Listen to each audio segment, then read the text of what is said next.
Pag-usapan po natin yung mga dapat gawin para masarap ang tulog. Okay? Meron tayong mga 10 tips na kailangan nyo gagawin gabi-gabi para okay ang tulog. Pero mamaya ituturo ko rin yung mga bawal gawin. Okay? Doon muna tayo sa mga dapat gawin.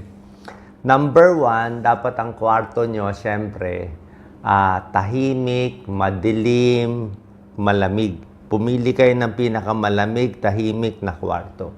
So, yung iba naglalagay ba ng takip sa mata, takip sa tenga. Kasi nga, kahit tulog tayo, kung merong maingay sa labas masyado, alam ng katawan.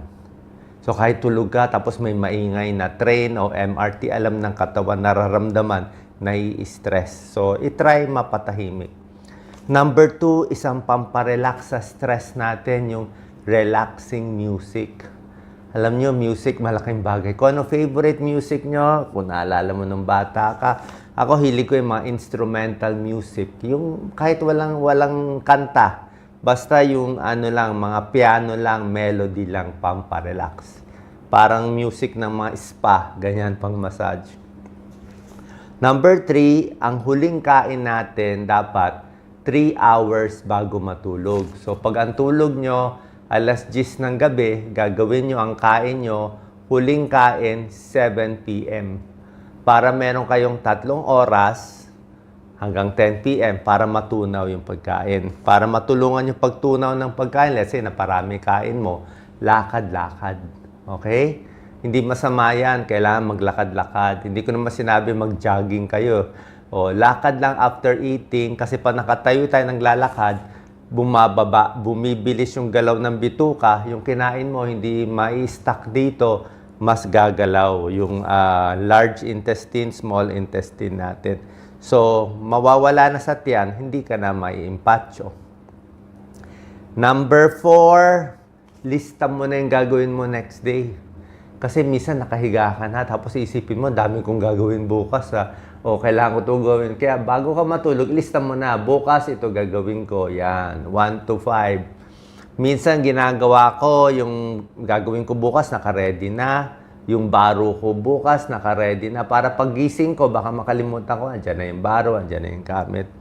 Ready na for tomorrow, number 4. Okay? Dagdag ko na rin yung lista ng things. Dagdag tip to, yung gamot yung maintenance. Kailangan pala inumin. Diba? Baka may maintenance kayo gabi. Lalo na yung gamot sa high blood. Maganda inumin ng gamot sa high blood pressure sa gabi. So, pagkain mo na 7 p.m., inumin mo na.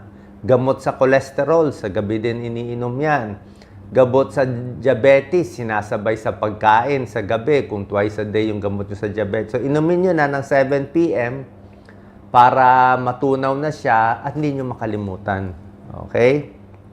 Number 5, pamparelax, diba? Pwede kayong magbasa lang ng walang kabagay-bagay na magazine, comics, o diba? Yung mga pamparelax lang. O magkalikot ng hobby mo, unplug na relax na. Parang yung mga walang kabagay-bagay lang. Number 6, bago matulog, pwede rin yung warm bath. Mainit na maligo ng maligamgam na tubig. Hindi masama maligo sa gabi, okay? Maling akala yung nakaka-anemic, kalokohan yun. Hindi ka naman ma-anemic, maliligo ka lang sa gabi. So, masarap maligo sa gabi, warm bath, medyo mainit, okay? Medyo same temperature. Pag malamig, pwede rin, kaya lang, pag matanda na kasi, pag senior na, nalalamigan, minsan di kaya ng katawan. Kung bata ka, malamigan, okay. Pero pag medyo may edad, gusto mo same temperature sa katawan mo para hindi mabigla. Tsaka nakaka-relax yung warm, nakaka-relax. Number 7, syempre, para ma-relax, bilangin mo yung blessings for the day. Diba? Ano mga nangyari, maganda. Yung mga magaganda lang ang susulat mo, wag na yung mga pangit. Basta alalahanin mo. Number 8, syempre, pwede mag-meditate, pwede magdasal, diba? Pasalamat tayo kay Lord na natapos yung araw at pasalamat tayo paggising sa umaga kasi every gising is a blessing. Meron lang ako mga dagdag tips, okay? Dagdag tips number 9, may tulong din yung stretching. Okay? Bago matulog, konting stretch. Kasi pag di mo na-stretch ang mga muscle mo sa binti, baka mapulikat ka. Diba? Pinupulikat, diba? Common yan. At saka dapat rin may kumot, konti. Kung yung iba na may aircon o malalamigan, minsan nalalamigan yung paa eh. Doon na sumasakit ang paa. Yung iba naman nalalamigan ng tiyan. Pag nalamigan ng tiyan, doon din na sumasakit ang tiyan. Pwede rin ang massage. O, kung may nagmamasahe sa gabi, may tulong din yan. Yun po. So, sa gabi, kailangan ingat lang tayo. Stretching dito sa tiyan, iingatan. And number 10, ito naman para lang naman sa mga may asawa. 'Di ba? Hindi naman to para sa lahat. Pero yung pagtatalik, actually, pwede rin sa gabi, nakakatulong din sa pampatulog din yan ng lalaki at babae. Dito lang yan sa mga may asawa. Kung wala namang asawa, kalimutan nyo na yung number 10. So, ito po yung mga pamparelax natin. Cool down. Kung meron kasi kayong insomnia, ang problema, maraming iniisip. Ito yung mga gagawin.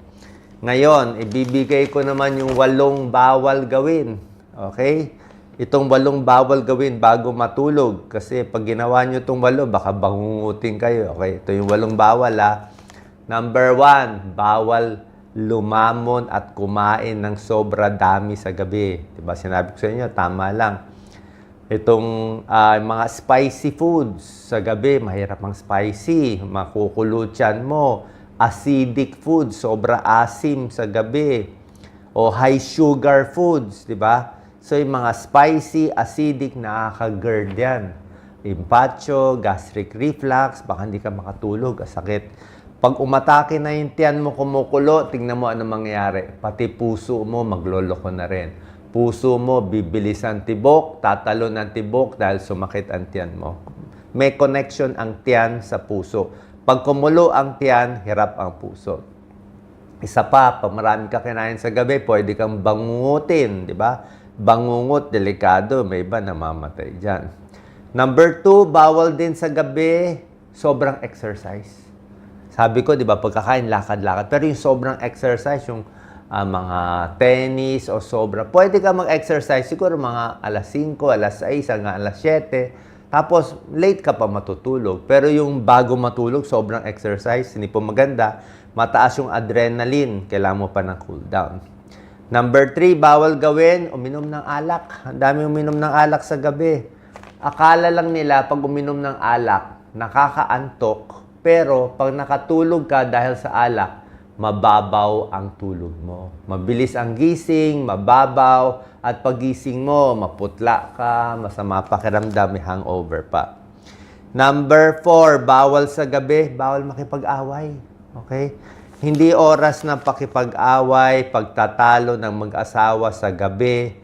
Pwede tumaas ang blood pressure, pwede ka ma-stroke sa gabi. Meron tinatawag na wake-up stroke, sa gabi na stroke. Tsaka hindi ka makakatulog paano may away. Number 5, yung trabaho ng trabaho sa gabi. Okay? Gabi na, di ba sabi ko nga, mga 2 to 3 hours, dapat yung trabaho next day na. No more work 2 hours before. Kasi pag nagwo-work ka, mga email sa trabaho, stress ka rin. Number 6, ito, maling gawain ng karamihan. Social media, Facebook, o TikTok, gabi na. Social media, post na post. Huwag ka na mag-post sa gabi.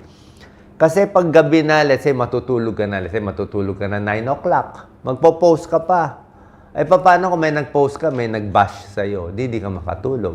Tsaka pag pinost mo, babantayan mo pa yon, di ba? So, pag gabi na, o baka nag-i-scan ka, nakita mo yung karibal mo, kaaway mo, kinaiinggitan mo, di ba? Hindi ka makakatulog. So, wag mo na yan. Tsaka may blue light, di ba? Hindi rin maganda. So, maiinggit, magagalit, ma-stress ka lang sa social media, wag sa gabi. Number 7 out of 8 tips na bawal gawin sa gabi, kape. Kape, caffeine, di ba? Mga energy drinks, matutulog ka na, ma-hyper ka. And number 8, bawal manood ng horror movie. Okay? Yung mga nakakatakot, sinubukan nyo na ba yan? Nanood na nakakatakot, sigurado, babangungutin kayo. Kasi syempre yan ang huling pinanood mo eh. Babangungutin ka sa gabi. At isa pa, heavy drama. Pwedeng konting comedy drama, pero yung heavy drama na iyakan, sobrang lungkot, minsan papasok sa utak mo ma-absorb mo. Okay yung heavy drama sa tanghali, pero pag gabi na matutulog na, baka ma-absorb mo, hindi ka makatulog ng maigi. Ano ang komplikasyon nito pag di makatulog maigi? Itong mga sinabi ko, ang komplikasyon nito pwedeng bangungutin. Ang bangungot, pwedeng heart abnormality yan, nagloko-tibok ng puso. Pwedeng pancreatitis, na-inflame ang lapay.